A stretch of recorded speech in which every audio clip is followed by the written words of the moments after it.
สบายดีข้าพเจ้านานิต้าชิชุพรเนาะวันนี้ข้าพเจ้าจะมานำเสนอวิดีโอ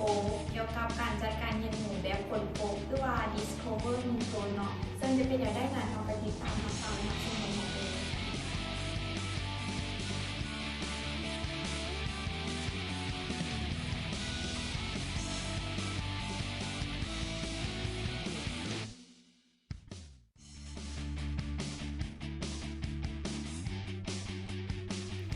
การจัดการเรียนรู้แบบค้นพบนี้จะประกอบมีอยู่3ขั้นตอนคือ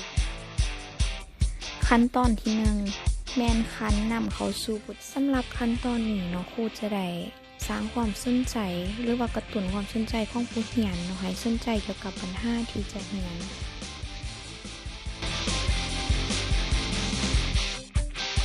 ขั้นตอนที่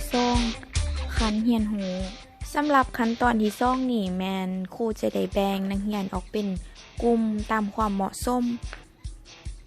อาจจะเป็น 4-5 คนหรือว่า 3-4 คนก็ได้เนาะหลังจากนั้นครูจะย้ายไปกิจกรรมให้แต่ละกลุ่มเฮ็ด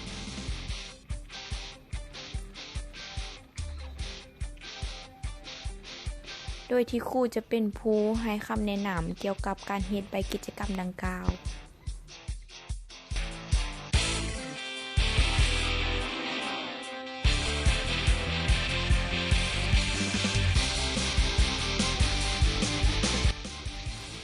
สำหรับกิจกรรมที่1นี้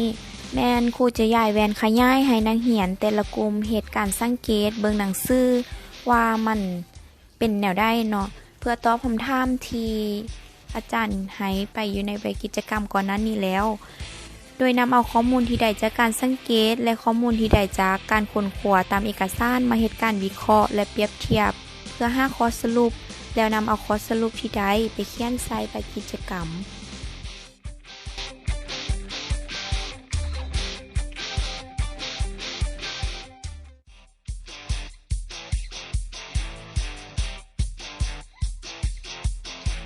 ขั้นตอนที่3แม่นคันนำไปใช้ขั้นตอนนี้แม่นเมื่อครูเห็นว่าแต่ละกลุ่มได้เฮ็ดใบกิจกรรมสำเร็จแล้วแม่นครูก็จะเก็บใบกิจกรรมคืนหลังจากนั้นก็จะให้ตั้งหน้ากลุ่มแต่ละกลุ่มขึ้นมารายงาน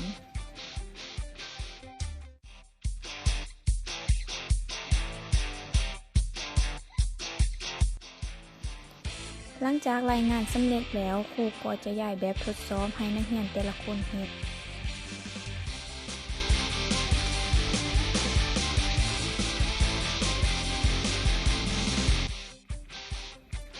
เมื่อฮอดกำหนดเวลาครูก็จะให้นักเรียนเก็บแบบทดสอบมาส่ง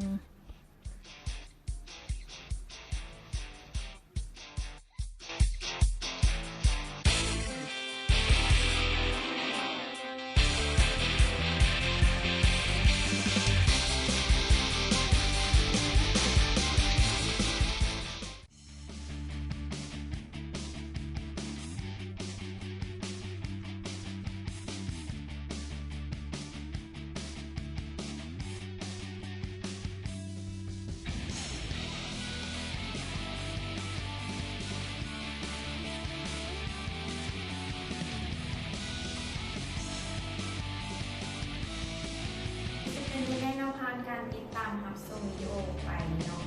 ข้าพเจ้าเชื่อแนวว่าท่านผู้ชมต้อง